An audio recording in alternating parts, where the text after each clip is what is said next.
primeira fala sobre as promessas de Deus.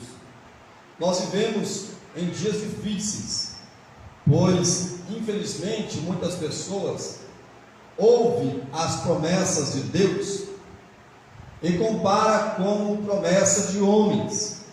Você pode observar que, infelizmente, a maioria dos homens promete e não faz. Estamos vivendo dias políticos também, né? E se você for observar, foram muitas promessas que os candidatos fizeram no pleito passado e poucas delas cumpridas. Neste pleito também não é diferente, mas Deus não é como os políticos de nossos dias, a maioria deles que promete e não faz nada. Deus é diferente. Deus, quando faz uma promessa, você pode ver que Ele vela sobre a sua palavra para cumpri-la. A verdade prática nos diz assim: Deus faz suas promessas para que experimentemos um relacionamento mais próximo com Ele. Aqui está um dos objetivos das promessas de Deus para o ser humano, para que nós venhamos experimentar um relacionamento mais próximo. Alguém abre a sua Bíblia, por favor, em Isaías. Agora você vai ver por que Deus promete e Ele cumpre aquilo que Ele promete. Isaías capítulo 46, versículo 9 até o versículo 11. Vamos estar dando uma olhada aqui. Isaías 46, versículo 9 ao 11. Os irmãos vão acompanhando aí, por favor. Está escrito assim: lembrai-vos das coisas passadas, que desde a antiguidade, que eu sou Deus, e não há outro Deus, não há outro semelhante a mim, que anuncio o fim desde o princípio, e desde a antiguidade, as coisas que ainda não sucederam, que digo, o meu conselho será firme, e farei toda a minha vontade, que chamo a ave de rapina desde o oriente, e o homem do meu conselho desde terras remotas, porque assim o disse, e assim acontecerá. Eu o determinei e também o farei. Nesses 3 versículos nós vemos por que Deus faz promessa e Ele cumpre promessa. Porque no exato momento que Ele está prometendo, Ele também já está vendo o cumprimento lá na frente daquilo que Ele prometeu. Deus nunca vai nos prometer algo para nós que Ele não tenha condições de cumprir. Você vai ver no decorrer da lição de hoje que algumas promessas que Deus nos fez são condicionais. Só vai se cumprir se nós também fizermos a nossa parte. Mas as promessas incondicionais, que são aquelas promessas soberanas de Deus, quando Ele promete, é porque Ele já viu também o seu cumprimento lá no final. Trazendo um contexto mais próximo de nós como igreja, nossos dias, quando você ouve uma profecia verdadeira, genuína, vinda da parte de Deus, te prometendo alguma coisa, no exato momento que Deus está usando o profeta para te prometer, Deus também já está vendo o cumprimento lá na frente daquilo que Ele está te prometendo. Porque Deus, Ele é poderoso para fazer cumprir todas as coisas que está dentro da sua plena vontade. Então vamos para a introdução. As promessas divinas têm como objetivo atender aos desígnios de Deus. Por isso, ao longo deste trimestre, estudaremos a respeito das promessas de Deus e seus desdobramentos em nossa vida cristã. E especificamente nessa lição, desenvolveremos o assunto com o objetivo de conhecer os conceitos básicos, tipos e propósitos das promessas de Deus segundo a sua palavra. Uma coisa que nós temos que entender, que as promessas de Deus, elas estão embasadas na sua palavra. Aquilo que Deus deixou estabelecido na sua palavra, e Ele promete para conosco, vai cumprir em nossas vidas. O ponto 1 aí da nossa lição: um convite de Deus. Um convite, uma promessa. Isaías 55 é um convite de Deus para Israel desfrutar de uma grande bênção divina.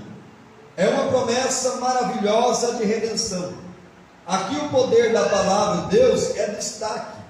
Esta palavra sempre agirá com um propósito, quer para a redenção, quer para a condenação. É nessa veracidade da palavra que as promessas de Deus estão firmadas. Contudo, é preciso dar alguns passos para vivermos essas promessas. Olha uma promessa que Deus deixou estabelecida. O próprio Jesus disse lá em Marcos, capítulo número 16, versículo 16: quem crer e for batizado será salvo. Promessa de salvação para aqueles que crer. Mas em contrapartida, quem não crer já está condenado. Promessa de condenação para aqueles que não creem. Então são promessas condicionais. É preciso buscar ao Senhor. No versículo 6 do capítulo 55, aparece o seguinte imperativo: buscai ao Senhor enquanto se pode achar, invocai-o enquanto está perto. Aqui somos instados pela palavra de Deus a buscar ao Senhor por meio da oração e de um relacionamento sincero, a fim de alcançarmos uma resposta dele. No Novo Testamento, nosso Senhor ensinou que a quem pede será dado, quem busca encontrará, a quem bate a porta se abrirá. Mateus 7,7. O Senhor Jesus então confirma: porque aquele que pede recebe, o que busca encontra, o que bate se abre. Busquemos a Deus enquanto podemos fazer isso, ou seja, hoje. Então nós temos essa promessa que Jesus deixou estabelecida no Evangelho de Jesus, segundo escreveu Mateus, capítulo 7, versículo 7. E Mateus capítulo 7, versículo 8, a confirmação daquilo que Deus falou através de Jesus. Agora observe um negócio, por que então nós não recebemos muitas coisas? Porque nós muitas vezes, meus irmãos, desistimos. Olha você aqui, ó. Quem bate, bater, abrir-se-vos-á. Muitas vezes nós só batemos uma vez, aí nós não recebemos e já desistimos. Nós temos que perseverar em bater. Aquele que bate, a porta vai se abrir. Pedir, não é pedir uma vez só. Muitas vezes nós pedimos alguma coisa para Deus e daqui a pouquinho nós mesmos ficamos confusos e mudamos de opinião. E Deus não vai estabelecer para nós simplesmente aquilo que nós pedimos uma vez. Por isso que é pedir. Nós temos que ter convicção daquilo que nós queremos e termos maturidade para saber aquilo que nós estamos pedindo. Porque aquele que pede, ou seja, aquele que persevera em pedir ao Senhor, vai receber a confirmação. E aquele que bate, se abre. Então Jesus já deixou bem claro que as promessas que Ele fez para nós vai se cumprir. Só que tem alguns quesitos que nós temos que cumprir. Olha o ponto 3. É preciso se arrepender. Na busca sincera a Deus, devemos nos converter ao Senhor de todo o coração, pois Ele é poderoso em perdoar. Tem promessas, meus irmãos, que Deus não vai cumprir na nossa vida se nós não tivermos um verdadeiro, um sincero arrependimento diante dele. Porque muitas vezes nós estamos no caminho errado, cometendo coisas erradas, e queremos que as promessas de Deus se cumprem em nossa vida. Não vai se cumprir. Porque quando nós estamos buscando a Deus de todo o nosso coração, a primeira coisa que o Espírito Santo coloca em nosso coração é o arrependimento. Eu já disse aqui algumas vezes, vou repetir nessa noite, que o arrependimento é a única borracha que apaga os nossos pecados. Sem arrependimento não tem perdão dos nossos pecados. E há uma diferença entre arrependimento sincero e remorso. Por exemplo, tem pessoas que praticam o devido ato e ela fica com remorso, pede perdão. Na outra semana está praticando o mesmo ato de novo. Sente remorso, pede perdão. Daqui 15 dias, cometendo o mesmo ato novamente. Sente remorso, pede perdão. Daqui 30 dias, da mesma forma. Isso não é arrependimento. Isso é simplesmente remorso. E se não tomar cuidado, a mente cauteriza e daqui a pouco nem remorso mais tem. Mas o verdadeiro arrependimento, aquele arrependimento de todo o nosso coração, aquele que entristece, contristece a nossa alma, nós pedimos perdão hoje, lutamos para nós não cometermos mais o mesmo ato. Se cometermos porventura novamente, pedimos perdão novamente e vamos lutar para nós não cometermos mais o mesmo ato, para que aquele ato não seja um hábito normal em nossa vida. Então há uma diferença entre arrependimento e remorso. Aqui o comentarista está falando é preciso arrepender-se. Quem se arrepende, ele confessa. E quem confessa e deixa, alcança a misericórdia. É o que está escrito lá em Provérbios, capítulo 28, versículo 13. Porque tem pessoas também que confessam e não deixam as práticas do pecado, não vai alcançar a misericórdia de Deus. Assim, toda pessoa que tem um encontro pessoal com o Senhor Jesus, experimenta júbilo e florescimento espiritual, no lugar de aridez e sequidão.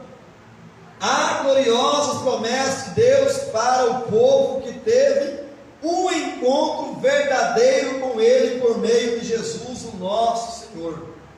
Então o comentarista está dizendo para nós que há promessas gloriosas, mas não é para todos. É somente para aqueles que teve encontro verdadeiro. O que é verdadeiro?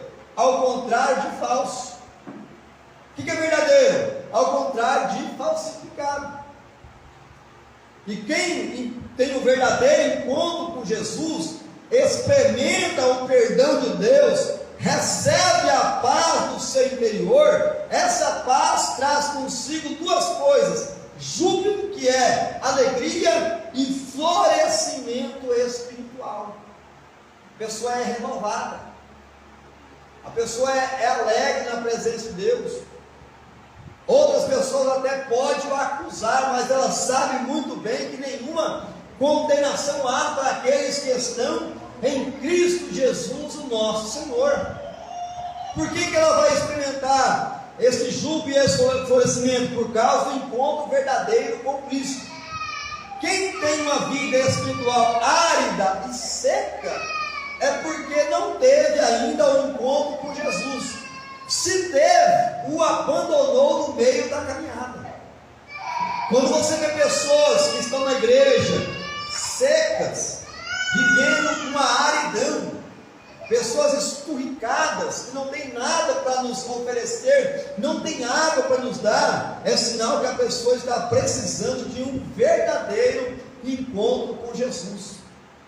Está precisando ser transformada pelo Espírito Santo de Deus, para que Deus possa mudar toda a sua trajetória. Alguém tem uma pergunta aqui do tópico 1? O espaço está aberto, estamos em uma escola bíblica. Alguém tem uma pergunta? Alguém quer fazer alguma colocação? Irmãos, pense num assunto gostoso de falar, palpitante. É sobre as promessas de Deus. Vamos lá, ponto 2. As promessas e seus fundamentos. O que é fundamento? É a base, é o alicerce. Toda promessa de Deus tem os seus fundamentos, tem a sua base, tem o seu alicerce. Para que serve o alicerce? Para sustentar toda uma construção, um edifício, um prédio. Então, quando Deus promete alguma coisa, as promessas dele têm fundamentos. E é o que nós vamos ver aqui no tópico 2. A promessa na Bíblia. A palavra promessa está presente ao longo de toda a Bíblia. No Antigo Testamento, embora a palavra não esteja registrada claramente, pode ser constatada pelo que o Senhor promete a Abraão, a Isaac e a Jacó. Ainda no Novo Testamento, o Deus Todo-Poderoso realiza novas promessas como extensão da obra salvífica de Cristo, em que os fiéis que dormem no Senhor serão ressuscitados, e os corpos dos que ficarem vivos serão transformados por ocasião do arrebatamento da igreja.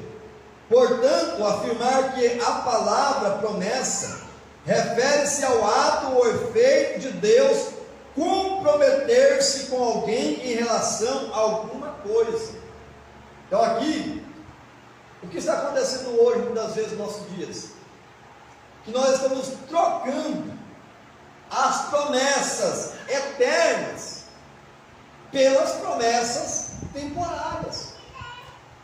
As pessoas hoje estão buscando muito mais as promessas que Deus nos faz, simplesmente para esta vida passageira. As pessoas estão trocando pelas promessas que são eternas. Eu disse aqui no culto passado, no domingo, na Santa Ceia, que a maior promessa que Deus nos fez é a salvação da nossa alma. Não tem promessa maior do que a salvação da nossa alma. Não tem milagre maior na Bíblia do que a salvação do ser humano pecador. A transformação em Cristo Jesus de alguém que estava aprisionado no pecado, nos erros, no engano. Mas hoje, você pode ver, as mensagens de hoje, a maioria delas, em muitos lugares, falam mais das promessas temporárias, promessas simplesmente desta vida. Eu não sou contra, meus irmãos, prosperidade na vida do cristão, de maneira nenhuma, acredito e creio, mas nós não podemos trocar as coisas. Prosperidade aqui nessa terra é bom, só que as promessas eternas são muito melhores. Nós não podemos perder de vista as promessas eternas e se embaraçar com as promessas temporárias desta vida. Quando Deus nos faz uma promessa, Deus está olhando para a eternidade. Muitas vezes, quando Deus fala alguma coisa conosco, Deus já está vendo lá na frente o que vai acontecer. E aí o que Deus faz? Deus restringe alguma coisa nessa vida temporária, para nós não nos perdermos na caminhada, a fim de que nós venhamos alcançar vida eterna e alcançar promessas maiores da parte de Deus. Os irmãos estão entendendo? Vamos lá. Ponto 2, do tópico 2. Deus é infalível. O que significa essa palavra infalível? É alguém que não falha. Alguém que não falha. Como vimos na leitura bíblica em classe, esta afirmação está fundamentada em seus próprios atributos incomunicáveis. Isto é, servimos a um Deus onipotente, onisciente e onipresente. Esses três atributos de Deus aqui são incomunicáveis conosco, seres humanos falíveis. O que significa onipotente? O que significa onipotente, meus irmãos? Isso aí. O que significa onisciente?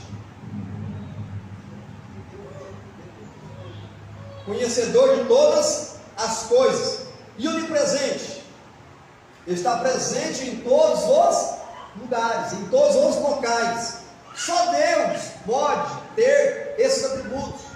Nem mesmo o diabo não tem.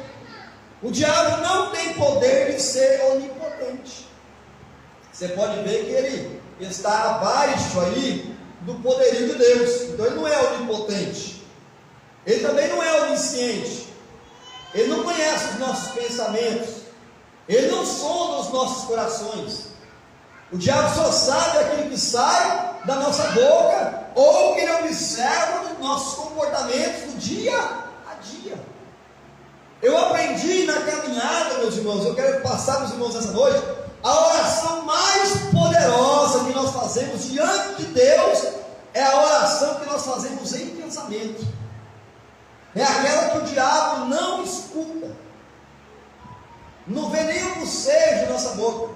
Esse negócio aqui é tão sério que uma certa feita, eu estava orando lá na congregação da Morada da Serra, e na oração, dentro da igreja, eu falei algo bem baixinho, mas baixo mesmo, ninguém escutou, nem eu mesmo não consegui ouvir direito o que eu mesmo falei, mas foi baixinho demais. Interessante que quando eu saí de dentro da igreja lá fora, aquilo que eu orei lá dentro, o diabo me trouxe lá fora. Falei, Deus o livre. Senhor, tanto que ele é perspicaz. Será que ele estava próximo, ouvindo o que eu estava falando? Eu bocejei bem baixo, quase eu mesmo não ouvi, e ele ouviu. Quando eu saí da porta da igreja para fora, ele estava lá, o que ele já tinha preparado aquilo que eu tinha falado lá dentro. Se ele fosse alguém que tinha poder mesmo, ele fazia tal coisa. Ele fez, eu saí da porta e ele parou. Eu chego e estou no choque. Senhor, tanto que é o que nós não podemos ficar brincando com essas coisas. E onipresente, o diabo também não consegue ser onipresente. Você pode ver que quando ele teve aquela conversa com Deus lá no céu, Deus perguntou, da onde vens? Ele disse que passear pela terra, de rodear pela terra e passear por ela. Então ele não está presente em todo lugar, ele anda sobre a terra, mas não está presente em todo lugar como Deus está presente. O Deus Todo-Poderoso tem essas capacidades como constituintes de sua própria natureza. Por isso ele não falha e não muda. Ainda antes que houvesse dia, eu sou e ninguém há que possa fazer escapar das minhas mãos. Operando Deus, quem impedirá? Então por isso que eu estou dizendo para vocês nessa noite, para nós firmarmos a nossa fé no Senhor. Deus é infalível. E tem um segredo, irmãos. A maioria das promessas que Deus fala, olhando no olhar natural, são impossíveis. Se nós não olharmos com o olhar da fé, nós não conseguimos acreditar naquilo que Deus fala. Deus zela por sua palavra. Como vimos em Isaías 55, a palavra que sai de Deus tem um propósito determinado para cumprir. Aqui está embasada a fidelidade de Deus, e por isso Ele garante o cumprimento de suas promessas, conforme estão expostas em sua poderosa palavra. Então nós vimos no tópico anterior que Deus é infalível. Agora nós vamos ver que Deus zela por sua palavra, porque Ele é fiel. Deus é fiel àquilo que Ele fala. Você pode observar, você que já tem uma caminhada mais aprofundada com Deus, Deus não fala muito não, irmãos. Deus não é tagarela de falar conosco em todo momento, toda hora, todo dia. Deus não é tagarela. Por que Deus fala pouco? Porque tudo que Ele fala, Ele zela para cumprir. Quanto mais Ele falar, mais vai ter coisa para cumprir. Então Deus não é um Deus tagarela, Deus fala pouco.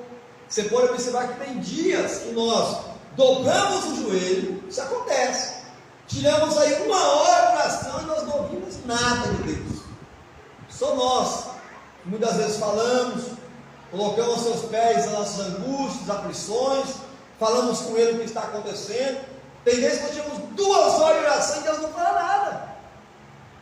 Mas há momento também que nós estamos no serviço trabalhando e Deus resolve falar conosco.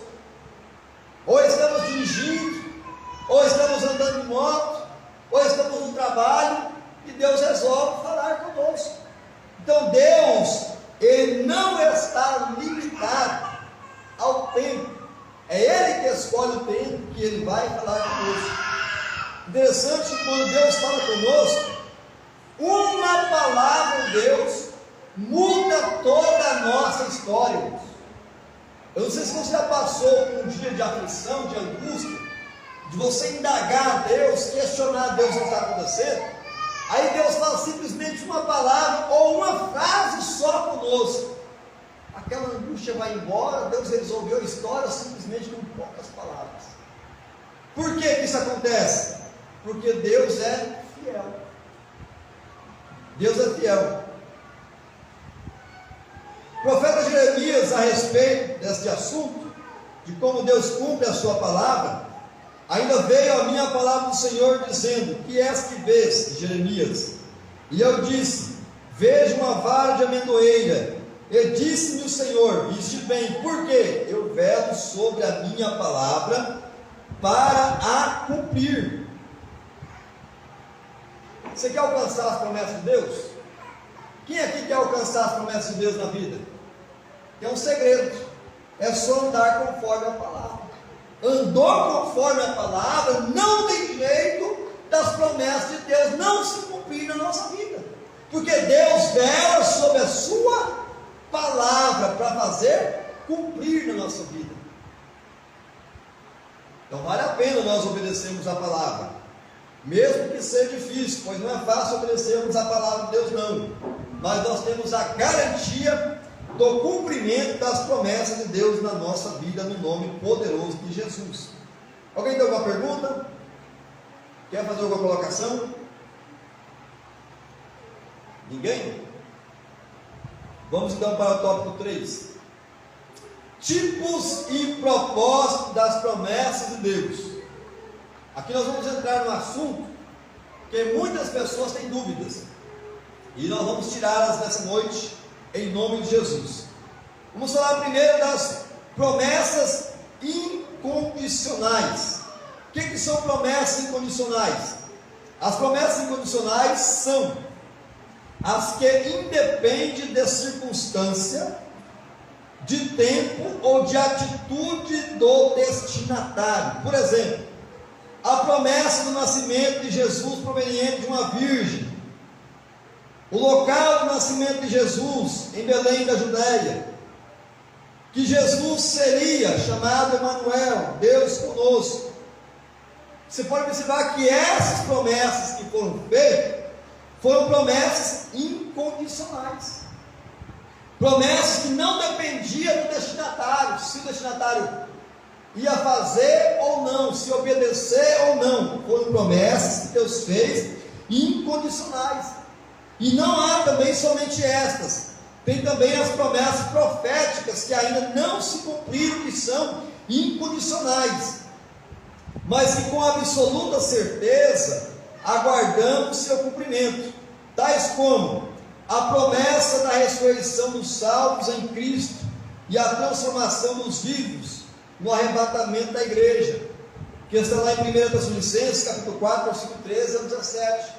Esta promessa aqui é incondicional, ainda não aconteceu, mas você pode ter certeza que vai acontecer, e só Deus, irmãos, pode fazer cumprir esta promessa, de ressuscitar os mortos em Cristo primeiro, e depois nós, se estivermos vivos até lá, seremos transformados, e seremos arrebatados juntamente com o Senhor nos ares, para encontrar com Ele nas nuvens.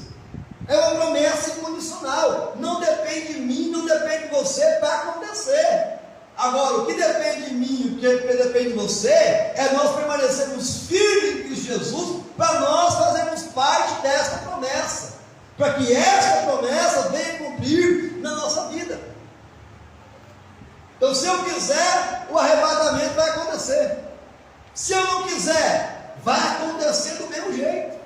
É uma promessa incondicional, não depende de circunstância, não depende de atitude do destinatário. Memorizaram bem? Isso aqui são promessas incondicionais. Outra promessa incondicional, o reino milenário, que é o reino de Cristo aqui na terra por 1000 anos. É uma promessa incondicional. Se eu quiser, vai acontecer. Se eu não quiser, ponto 3. Promessas condicionais. O que são promessas condicionais?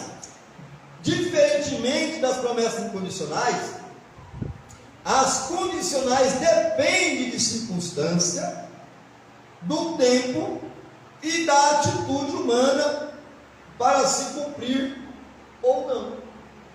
São aquelas promessas que têm condições. Por exemplo, muito simples aqui, ó.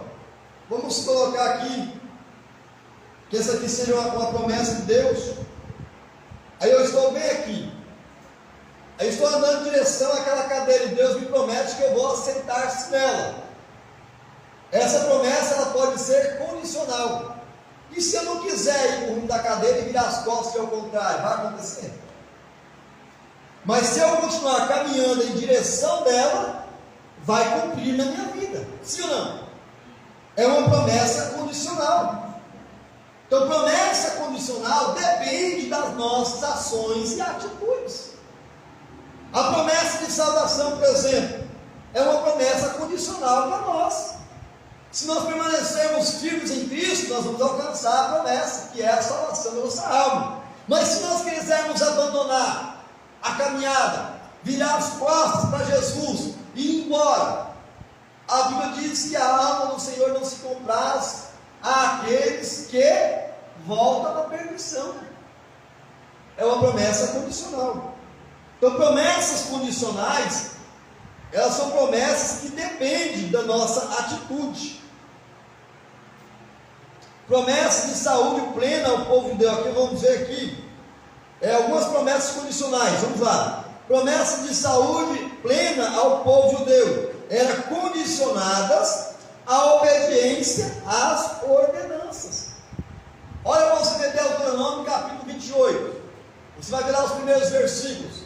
Ali tem promessas condicionais à obediência e o povo seria abençoado. Mas em contrapartida, se o povo fosse desobediente, o que ia acontecer? Eles iam alcançar a promessa de bênção? Negativo. Eles iam ser amaldiçoados. São promessas então condicionais. Promessa de receber o perdão de Deus condicionada a perdoar o próximo que nos ofendeu. Tem muita gente que pensa que a promessa do perdão ela é uma promessa incondicional. Não é incondicional, ela é condicional.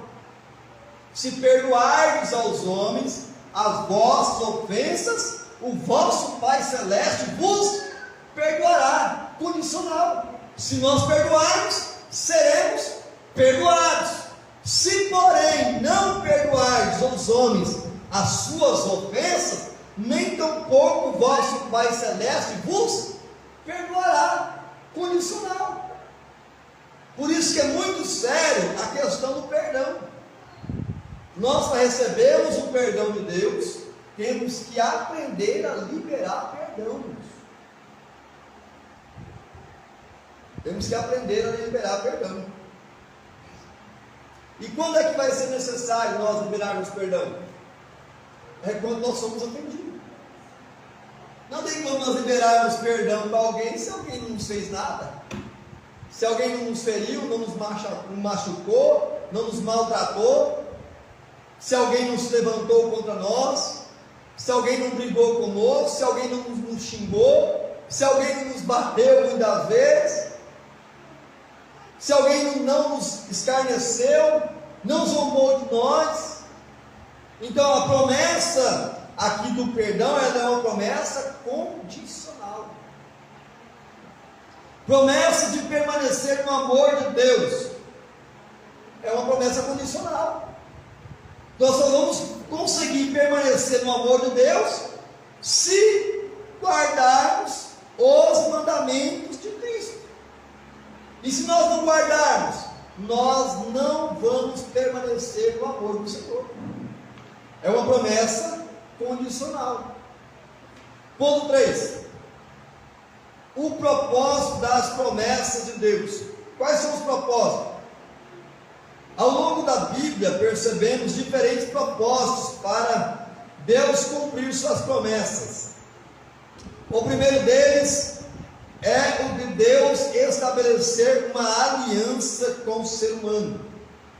O segundo é reconsiderar o destino da raça humana, dando-lhe mais uma oportunidade por meio do justo Noé. Além desses, certamente um dos grandes propósitos de Deus fazer promessas e realizá-las tem a ver com zelar pela sua palavra e aprofundar o seu relacionamento conosco.